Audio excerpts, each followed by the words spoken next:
brasileiro é preso em Massachusetts por agressão contra uma criança. Governo brasileiro estende prazo para retirada de dinheiro esquecido em contas bancárias. Brasil melhora desempenho no setor industrial e avança em ranking mundial. Contaminação por E. coli em lanches do McDonald's mata uma pessoa e hospitaliza outras 49. E médico brasileiro organiza congresso internacional na Flórida para discutir o autismo. A cidade de Fort Lauderdale foi o local escolhido, isso porque o sul da Flórida é considerado um dos centros mais avançados no tratamento e diagnóstico do autismo.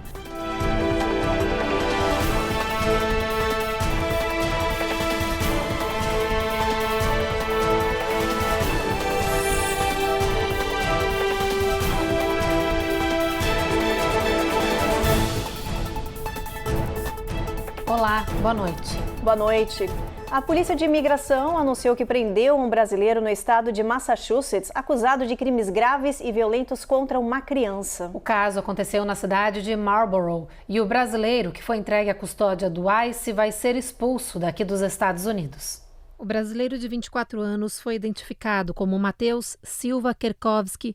Ele não teve a imagem divulgada pelas autoridades, mas em nota o ICE revelou que ele foi preso por ameaça e agressão a uma criança, causando nela ferimentos.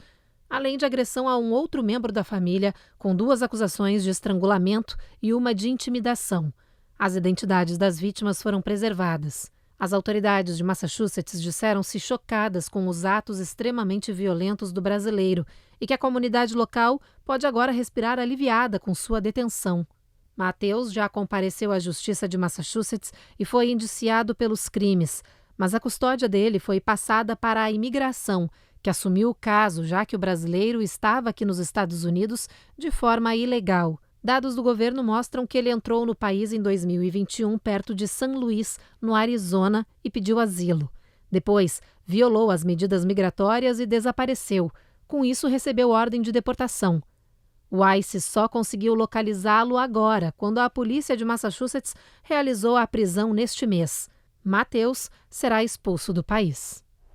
E atenção, comunidade, o governo do Brasil anunciou uma extensão de mais de 6 meses para quem ainda não checou se tem um dinheiro esquecido em contas lá no Brasil. O anúncio foi feito pelo Ministério da Fazenda. Cerca de 8,6 bilhões de reais ainda estão disponíveis para serem retirados por pessoas físicas ou empresas. Para saber se você tem algum valor esquecido, basta acessar o site do Sistema de Valores a Receber, SVR. É um serviço do Banco Central onde é possível fazer uma consulta online. Parentes de pessoas falecidas ou proprietários de empresas encerradas ainda podem verificar se há dinheiro pendente em bancos, consórcios ou instituições financeiras. Os recursos que não forem requeridos em um prazo de 25 anos vão ser incorporados à União, segundo uma decisão aprovada pelo Congresso Nacional em setembro. As quantias esquecidas vão ser transferidas para a conta do Tesouro Nacional para pagamentos de 17 setores da economia em 156 municípios. A produção industrial do Brasil surpreendeu e melhorou o desempenho do nosso país na lista mundial de crescimento. Em um ano, o Brasil avançou 30 posições e agora ocupa o lugar de número 40 no ranking da ONU para Desenvolvimento Industrial. A produção industrial do Brasil superou níveis pré-pandêmicos e surpreendeu. Só no último trimestre cresceu 2,9%. Com esse avanço geral, o Brasil passou da posição de número 70 para de número 40 no ranking industrial da ONU, formado por 116 países. É justamente esse setor de bens duráveis que vem puxando o dinamismo da produção brasileira neste ano, acompanhado por fatores econômicos e políticos, como a acomodação do processo inflacionário, reajuste de salário mínimo, ampliação do Bolsa Família e outros fatores pontuais. Em relação aos vizinhos latinos, o Brasil está na frente de países como Chile, México e Colômbia. Em primeiro lugar, na lista global da ONU de Desenvolvimento Industrial, estão Trinidad e Tobago e Armênia. Esse resultado positivo da indústria brasileira deve se refletir no crescimento do PIB, o Produto Interno Bruto, deste ano. A seguir, Chicago anuncia que não vai garantir abrigo para todos os imigrantes durante este inverno. E no Oregon, um menino de 12 anos é preso após levar arma carregada para a escola.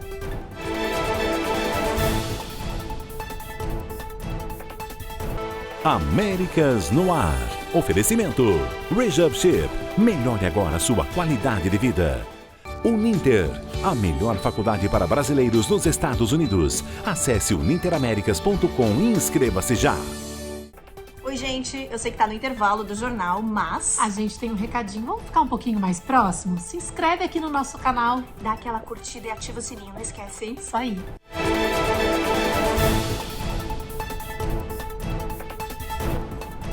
A cidade de Chicago tem pela frente uma grande preocupação: a chegada do inverno e o alto número da população desabrigada na região. Ontem, o prefeito disse que algumas mudanças serão implementadas no programa para imigrantes e cidadãos sem teto, unificando as soluções, mas isso tem gerado polêmica.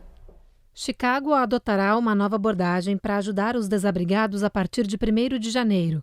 E isso envolve uma parceria entre abrigos e serviços oferecidos para qualquer pessoa que esteja sem moradia.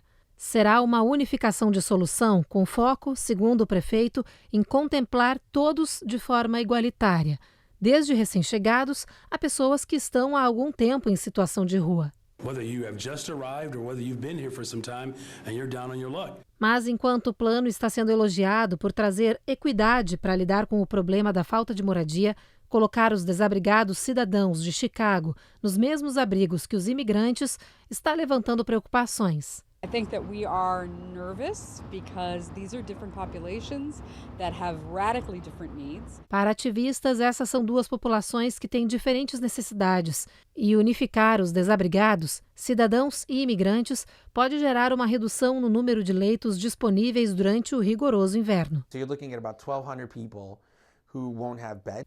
Pelos cálculos do presidente do Comitê sobre Direitos dos Imigrantes e Refugiados, diante da nova política, mais de 1.200 pessoas estrangeiras ficarão sem acesso a abrigo. Além disso, os leitos serão distribuídos por ordem de chegada, colocando imigrantes recém-chegados em maior situação de vulnerabilidade, porque não haverá espaço para eles nos abrigos que já estarão lotados com a chegada do inverno. So that people aren't making the decisions thinking that there's more resources than there are. And then finding that they're not there. Para André Vasquez, essa medida é uma mensagem da cidade de Chicago para os imigrantes pensarem duas vezes antes de seguir para essa região do país. Chicago já gastou mais de 150 milhões de dólares com a crise de imigração só em 2024. Outubro é o mês da conscientização sobre segurança cibernética, um tipo de crime que vem crescendo de forma assustadora aqui no país e atingindo uma parcela da população mais vulnerável, os idosos. A Carolina Camargo vai mostrar agora pra gente que só no ano passado os adultos acima de 60 anos perderam quase 2 bilhões de dólares em golpes financeiros, muitos deles via online. Cada vez mais idosos estão acessando a internet e, com isso, cresce também o número de golpes contra essa faixa etária. Esse grupo é considerado alvo fácil dos criminosos dentro e fora da internet. No ano passado, adultos acima dos 60 anos perderam quase 2 bilhões de dólares em variados scams que vão desde falso suporte técnico, sorteios, investimentos e até ciladas amorosas, principalmente na web. Um relatório da Comissão Federal de Comércio apontou que o número de idosos relatando desvios financeiros de 100 mil dólares ou mais aumentou mais de 3 vezes desde 2020. Os especialistas alertam que os golpistas estão se tornando cada vez mais sofisticados. É preciso prestar atenção nos detalhes, estar sempre vigilante para identificar mensagens de textos com falsos links, correspondências que imitam empresas, sites que parecem de bancos e códigos aleatórios, por exemplo. Alguns analistas indicam a regra dos 3 S: Stay suspicious, stop for a second and stay protected. Fique desconfiado, pare por um segundo e mantenha-se protegido. Desconfie que são golpistas se eles usarem táticas baseadas em medo, urgência e dinheiro. Eles sempre fazem parecer um problema que só se pode resolver de forma urgente e usam o dinheiro como isca. Na dúvida, peça ajuda de um parente. Se for vítima de golpe, avise imediatamente as instituições financeiras e as autoridades para poder tentar rever esses valores. Acredito que os bancos e comércios precisam focar em treinamento de seus funcionários e campanhas de conscientização em seus estabelecimentos. E o mais importante é investir cada vez mais em tecnologias para a proteção dos canais digitais e até mesmo de seus clientes. No estado do Oregon, autoridades anunciaram a prisão de uma criança de 12 anos que levou uma arma carregada para a escola. O caso aconteceu na cidade de Bend e, de acordo com o distrito escolar, o aluno levou a arma de casa. O armamento foi descoberto depois que o próprio estudante do ensino fundamental avisou a um funcionário que carregava o revólver dentro da mochila. Imediatamente a polícia foi chamada. Enquanto isso, o oficial de recursos escolar da polícia de Bend confiscou a arma. A criança foi então levada sob custódia para o Centro de Detenção Juvenil do Condado de Deschutes. Em um e-mail enviado aos pais, o tenente da polícia de Bend, Brian Bickman, disse que leva as ameaças nas escolas muito a sério e que o incidente está sob investigação. Ainda não está claro como o aluno entrou com a arma para a escola, nem se outros estudantes estavam envolvidos nesse caso. E no Oriente Médio, o bombardeio israelense mata possível sucessor do comando da organização libanesa Hezbollah. Durante a tarde de hoje, o grupo terrorista confirmou a morte do líder no ataque aéreo. As últimas informações da guerra a gente acompanha agora com o Matias Brotero. As sirenes soaram aqui em Tel Aviv antes do principal diplomata dos Estados Unidos seguir viagem pelo Oriente Médio. Anthony Blinken e funcionários do Departamento de Estado estavam entre os hóspedes deste hotel que tiveram que buscar abrigo na hora do alarme. Antes de embarcar para a Arábia Saudita, o secretário de Joe Biden defendeu um acordo que traga de volta os reféns e a elaboração de um plano para o pós-guerra que não inclua uma ocupação israelense na faixa de Gaza. Milhares de palestinos têm fugido do norte de Gaza em meio à intensificação dos ataques. O exército israelense afirma que as ações têm como objetivo evitar o reagrupamento de terroristas. Hoje, as forças israelenses divulgaram um comunicado acusando 6 jornalistas da Al Jazeera de serem ligados aos terroristas do Hamas e à Jihad Islâmica. A rede de TV negou e condenou as acusações. O Hezbollah disparou hoje ao menos 135 foguetes contra Israel do Líbano. O grupo terrorista disse que atingiu uma fábrica militar nos subúrbios de Tel Aviv. O exército israelense confirmou apenas que um dos foguetes caiu no centro do país. Israel atacou hoje a histórica cidade libanesa de Tiro e afirmou que o alvo eram centros de comando e controle do Hezbollah. De acordo com as forças israelenses, a população foi informada antes do ataque. Nesta quarta-feira, bombardeios israelenses destruíram um complexo residencial no subúrbio do sul de Beirute, segundo uma agência de notícias libanesa. Em meio à guerra, uma projeção do Programa das Nações Unidas para o Desenvolvimento, anunciada hoje, aponta que o PIB libanês deve cair 9,2% em 2024. Matias Brotero, de Tel Aviv, para o Américas no Ar. Depois do intervalo, médico brasileiro organiza congresso internacional na Flórida para discutir o autismo. E contaminação na rede McDonald's causa a morte de uma pessoa e internação de outras 49 em 10 estados.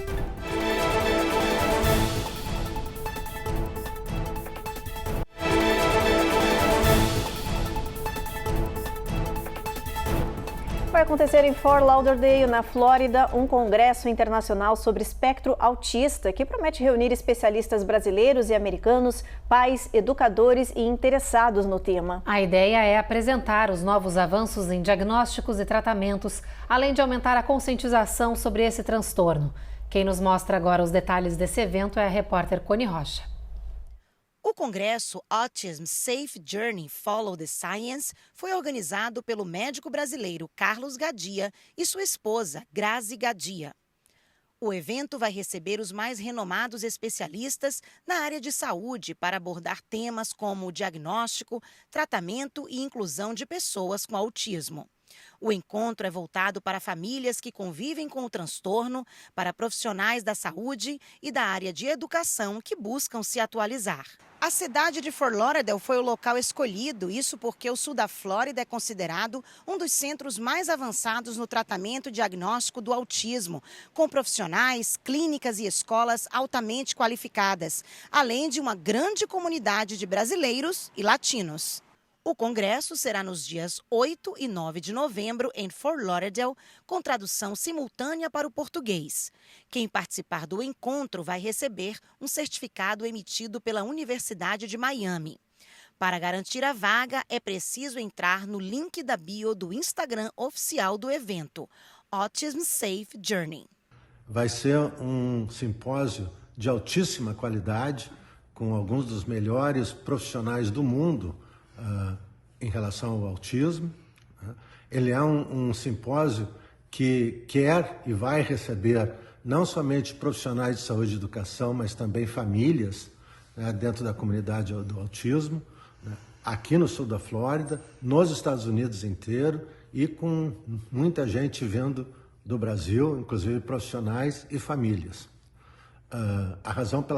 Uma das razões pelas quais nós criamos esse projeto, né, é a nossa preocupação com o número enorme de atividades, simpósios e congressos que estão sendo agora ofertados, né, na mídia social a respeito do autismo, alguns deles sem nenhum tipo de qualidade científica razoável. Então, exatamente por isso que nós colocamos o nome de Safe Journey. Nós queremos garantir a qualidade das informações que vão ser passadas por esses profissionais que são de renome internacional. Agora olha só essa história. Em New Hampshire, um homem sobreviveu a 3 vírus mortais que contraiu ao mesmo tempo, com uma única picada de mosquito. Ele teve encefalite equina oriental, vírus do Nilo Ocidental e São Luís encefalite. Os 3 vírus têm alta incidência de morte e sequelas cerebrais. Joe diz que se sente 100% e que ainda se surpreende depois de tudo que passou. Para ele, cada passo é a lembrança do quão longe já chegou nessa recuperação impressionante.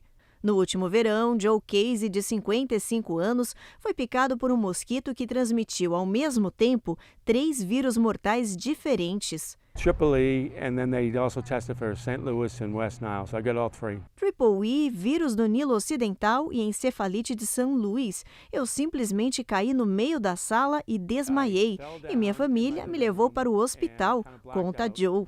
And then my sons and my mother-in-law got me to the hospital. Ele foi levado às pressas para a UTI, foi feita uma traqueostomia e a família recebeu a notícia de que as chances dele escapar vivo dessa tripla infecção viral eram muito pequenas.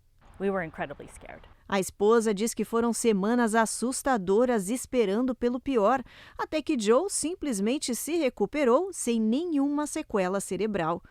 Os médicos não sabem explicar como ele escapou vivo de 3 vírus mortais. Eles estão investigando para ver se existe algum anticorpo diferenciado que possa ter ajudado na recuperação. Mas para Joe, só há uma explicação. Ele ganhou uma segunda e abençoada chance de vida. Obviously, there's a blessing behind this. Just getting a second chance at life. As autoridades lembram que os estados do norte e nordeste do país estão enfrentando surto de doenças mortais provocadas por picadas de mosquito. Eles orientam as pessoas a evitar sair de casa no nascer e no pôr do sol, horários que os mosquitos estão circulando mais no ar. Pedem também para as pessoas usarem repelentes e roupas de mangas compridas. O CDC emitiu um alerta de segurança alimentar para todo o país após um surto de E. coli em vários estados que está ligado às lanches da rede McDonald's. Pelo menos uma pessoa morreu em decorrência dessa contaminação e outras 49 já precisaram de hospitalização. A maioria das contaminações por E. coli está no Colorado e em Nebraska, segundo o governo, mas o surto afeta ao menos 10 estados. O Centro de Controle e Prevenção de Doenças está com uma investigação rápida em andamento devido à gravidade do surto que já matou uma pessoa e hospitalizou quase 50. Até agora, a conclusão é de que as cebolas fatiadas são a provável causa do problema. Other beef products at McDonald's, including the cheeseburger, hamburger, Big Mac, McDouble, and the double cheeseburger, are not impacted. Em uma declaração, o presidente da rede McDonald's disse que outros produtos das lojas não foram afetados e que as cebolas fatiadas e os hambúrgueres Quarter Pounders foram removidos das lanchonetes nos estados mais afetados: Colorado, Kansas, Utah, Wyoming, Idaho, Iowa, Missouri, Montana, Nebraska, Nevada, Novo México e Oklahoma. Could I get a Quarter Pounder with cheese? Essa médica do Departamento de Saúde do estado do Colorado pede que as pessoas fiquem atentas, porque a contaminação por E. coli pode provocar cólicas estomacais, diarreia e vômitos, e até evoluir para sintomas mais graves. E mais de 40 pessoas foram hospitalizadas em uma mesma região de Maryland nesta semana por intoxicação alimentar. A suspeita, por enquanto, é de que o surto de contaminação alimentar partiu de uma distribuidora de alimentos dessa região. É uma distribuidora que vende frutos do mar e que fica na cidade de Jessup, que abastece, por exemplo, o Maryland Food Market. Segundo as autoridades do estado, todas as vítimas que foram intoxicadas são pessoas adultas. Elas receberam atendimento médico. Mas algumas ainda seguem em observação porque tiveram intoxicação grave. O caso, claro, está sendo investigado. Mas a Vigilância Sanitária não disse se fechou temporariamente essas instalações para análise do incidente. Depois do intervalo, a FAA anuncia que táxis aéreos elétricos estão próximos de virar realidade. E na semana de alerta para a segurança de adolescentes no volante, tem dicas para evitar acidentes.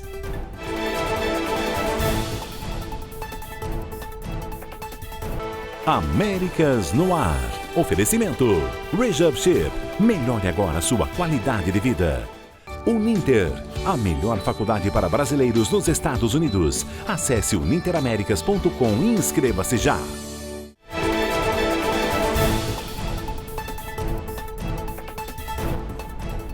A American Airlines foi multada em $50 milhões por falhas e violações de regras. A companhia quebrou uma série de medidas criadas para proteger os passageiros, principalmente os que utilizam cadeiras de rodas. Uma investigação do Departamento Americano de Transporte indicou uma série de falhas e violações da companhia aérea norte-americana, envolvendo principalmente passageiros portadores de deficiência entre os anos de 2019 e 2023.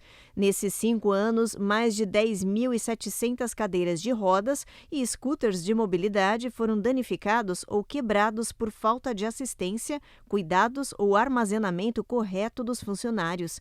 Em muitos casos, não houve reparação ou assistência adequada aos passageiros com necessidades especiais. A American Airlines negou as acusações, disse que leva a sério todas as reclamações e reivindicações e que sempre trabalha para resolver o problema. A empresa alega que reduziu a taxa de manuseio incorreto de equipamentos de passageiros em 20%. Só este ano, a companhia diz que já gastou $175 milhões em serviços, infraestrutura, formação e novas tecnologias para eliminar os erros e melhorar o atendimento aos passageiros de uma forma geral. O Departamento de Transportes multou a American Airlines em $50 milhões. É a mais severa punição já aplicada até hoje em uma companhia.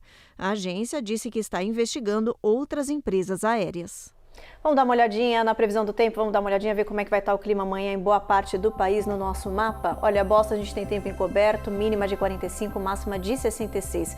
Nova York o mesmo cenário com mínima de 47. Norfolk o sol vai brilhar forte o dia inteiro com máxima de 72 graus. Atlanta a máxima é de 80.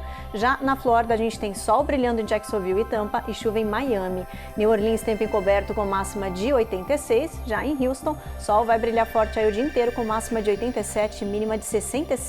Na faixa de San Antônio, previsão de tempo encoberto. Já em El Paso, volta a ter bastante sol com máxima de 93, bastante quente. Sol brilhando bastante também em Albuquerque. Já em Phoenix, tempo encoberto, sol dando espaço para as nuvens ao longo do dia. Em Las Vegas, bastante calor na previsão, máxima atingindo 87. São Francisco também com bastante sol previsto, máxima de 71. Vai ser um dia bonito por lá amanhã. E a Agência Federal de Aviação anunciou que os táxis aéreos elétricos estão muito próximos de se tornar realidade aqui nos Estados Unidos. A agência publicou ontem novas regras para ajudar a incentivar esses veículos, metade helicóptero, metade avião, a voar pelos céus do país. O documento de quase 900 páginas contém uma série de regulamentos especiais aos pilotos dessas aeronaves. Hoje existem vários protótipos em adequação às regras da FAA para começar a operar nos Estados Unidos. Todas são aeronaves elétricas de decolagem e pouso vertical. Inclusive, essa é uma regra para esses veículos. Eles podem voar como um avião, mas decolar e pousar como helicópteros. Além disso, devem ser construídos com um único propósito, de operar em áreas urbanas. E nós estamos na semana de conscientização sobre a segurança de jovens motoristas aqui nos Estados Unidos. Uma data criada com a intenção de reduzir os acidentes nas ruas e estradas. É que a inexperiência ao volante é hoje a principal causa de morte de adolescentes de 15 a 18 anos aqui no país. Por isso, a gente separou algumas dicas sobre como os pais podem ajudar a manter os motoristas adolescentes mais seguros. Na estrada pode haver muitas distrações, e isso pode ser perigoso e até mesmo mortal. Em 2022, mais de 2.500 acidentes de carro aconteceram no país, envolvendo motoristas com idades entre 15 e 18 anos, a maioria com óbitos. There are a lot of options for parents who want to keep their teen drivers safe. A médica do Children's Healthcare of Atlanta diz que ensinar um adolescente a dirigir com segurança começa bem antes de eles terem idade suficiente para obter uma carteira de motorista. Ela alerta sobre a importância de os pais serem bons exemplos desde sempre. Don't text and drive. Não envie mensagens de texto enquanto dirige, sempre use o cinto de segurança. Seja um motorista atento e mantenha a velocidade correta na via, diz Manisha Agarwal. Outra dica importante é estimular os jovens a praticar muito, em ambientes seguros, com os pais ao lado, antes de realmente saírem por aí sozinhos. We also know that things like parent-teen driving contracts can make a huge difference in keeping teens safe. E pouca gente sabe, mas recorrer à lei pode ser uma boa salvaguarda. Nos Estados Unidos, existe o chamado The Parent-Teen Safe Driving Contract, uma forma de os pais definirem regras e expectativas para um motorista adolescente licenciado, incluindo restrições de direção noturna, de passageiros e proibição de celulares e dispositivos durante a direção. O documento pode ser encontrado no site do CDC e, segundo as autoridades, o aumento de assinaturas promove mais responsabilidade aos jovens e reduz acidentes. Follow that rule.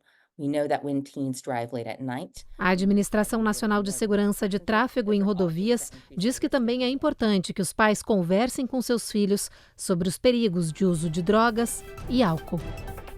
O Jornal Américas no Ar termina agora. Vem aí o Rico e Lázaro e a gente se encontra de novo amanhã. Uma boa noite. Boa noite.